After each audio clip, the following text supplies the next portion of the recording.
And joining us right now, the man with the best biceps in journalism, Tom Fitton, president of Judicial Watch. He's here to preview the IG's report for us. It's going to be released today on the president's birthday. But here's the thing, Tom. This is like Christmas right now. Today is like Christmas. People have been anxiously awaiting. It seems like a whole year for this report. We want this report. Are we getting a pony or underwear for Christmas? Well, like Christmas, there'll be disappointments and there'll be some exciting gifts. It's going to be underwear and a pony? Yeah, I think there'll be a little bit of both. And it depends on who's opening the gifts as to how they perceive it. I think it's going to be very significant in terms of highlighting the corruption at the Justice Department and the FBI in its mishandling of the Hillary Clinton investigation.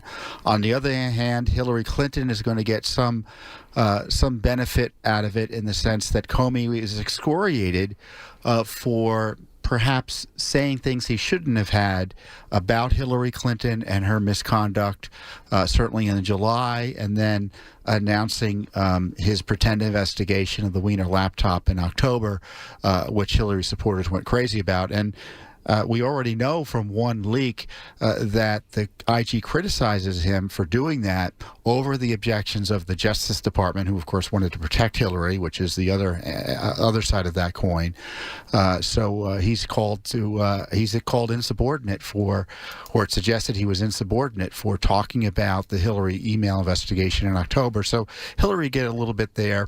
But in the end, it's going to be the FBI did things inappropriate.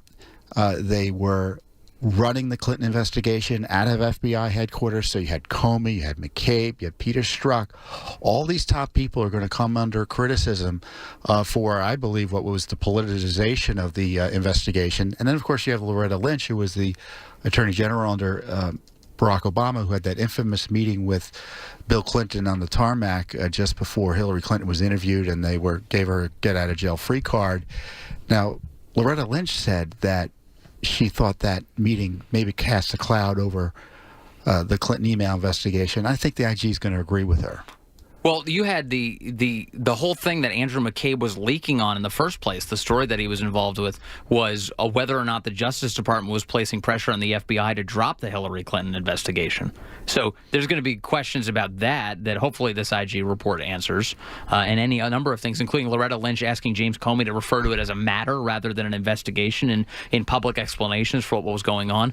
There's a whole bunch of things that Michael Horowitz has to tackle. But here's the question, Michael Horowitz, do we like this guy?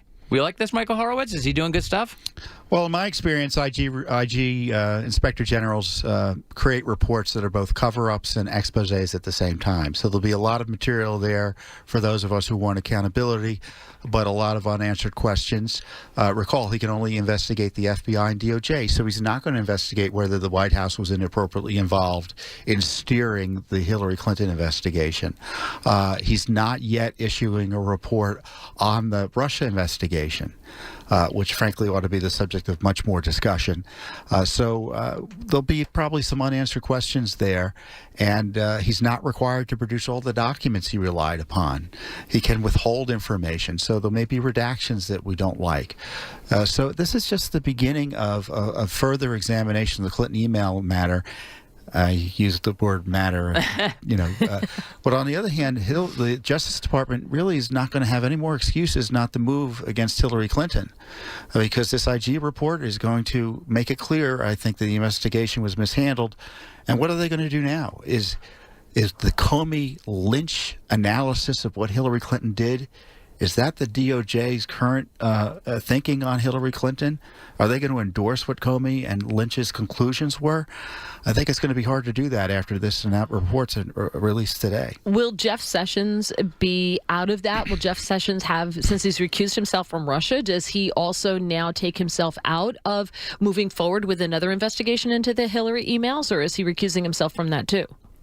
That's a good question, Mary, because during his Senate confirmation, he said he would recuse himself from the Clinton email matter. What does he do? But I'm not aware of any official recusal since then.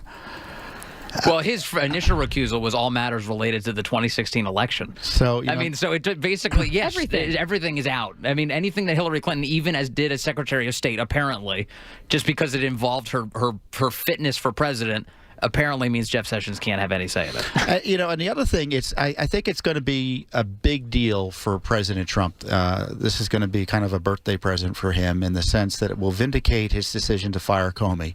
Remember, the Clinton gang did not like Comey, criticized him. The IG report will substantiate those criticisms and substantiate his decision to fire him. Yeah, and Rod Rosenstein was one of the guys who actually recommended the president do it. He did it, and then all of a sudden Rod Rosenstein decided that was a basis to appoint a special counsel. We're going to get into that in just a second because Rosenstein back square in the middle of the news here, and we're talking to Tom Fitton. He's staying in studio. We'll have him back in a moment.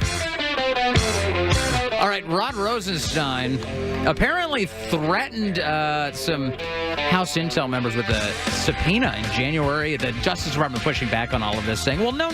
All he's saying was if members of Congress held him in contempt, then he could get their communications through the discovery process, which still sounds kind of like a threat. You want to come after me? I'll have all of your communications. Go for it, buddy. What did you make of all that? Tom Fitton, who's in studio with us right now? Wildly inappropriate. I can't think of any circumstances under which he would have been able to get lawful access to these text messages. So it was interpreted as a threat by those who heard it. The Justice Department has tried to explain it away unconvincingly. In the least, Mr. Rosenstein needs to apologize. Mm-hmm. I can imagine things got heated in circumstances like that, and he starts yelling about getting text messages and emails, and lawyers issue threats, but completely inappropriate. And it's astonishing that the number two at the DOJ would think about even probing Congress in this regard. Does he understand what the Constitution's about? Well, now an official told Fox News that he's going to request that the House General Counsel conduct an internal investigation into those congressional staffers' conduct. We don't know who gave those emails to Fox News. We have no idea. So I'm curious as to which congressional staffers he's going to investigate. Is he going to investigate those in the emails who wrote those emails back and forth about it? Or does he know who the leakers are? It's very interesting. But to me, it just seems retaliatory. It is. I mean, that's doubling down on his earlier threat. So, I can't investigate you, or I won't investigate you, but we'll have lawyers in the House investigate you for over what? For demanding that the Justice Department comply with lawful requests for information from the House of Representatives, who has a constitutional prerogative, and by the way, the House is the one that runs the show. The DOJ is a creature of Congress, to be clear, and they're answerable to Congress. But they're not answering Congress, and that's a big problem. They're not turning over documents that they finally do turn over after slow walking them are redacted to the point where Congress can't see what they want to see in them. So it seems like as if we have a standoff between the DOJ and Congress. What does it take for the president to step in to end this standoff? I think only the president's going to be able to end it because Congress is talking about impeachment and, maybe a contempt fight. In the least, it's going to lead to a years-long fight just to get the underlying documents. So my opinion is the president would have to do this now before the midterms, because to get the transparency out there, get all of this out there, put it out there and let the people decide. If you don't do it by the midterms and Democrats get in, we may never find out what's in that information. Well, presumably the Justice Department will still be run by the Trump administration, so the president can always intervene and try to get the information out. But sooner rather than later, it's been a year plus of stonewalling and stalling. We got to get the info. All right, Tom Fitton, what are you doing around 3 p.m. today, by the way? I don't know why. I think I have an interview.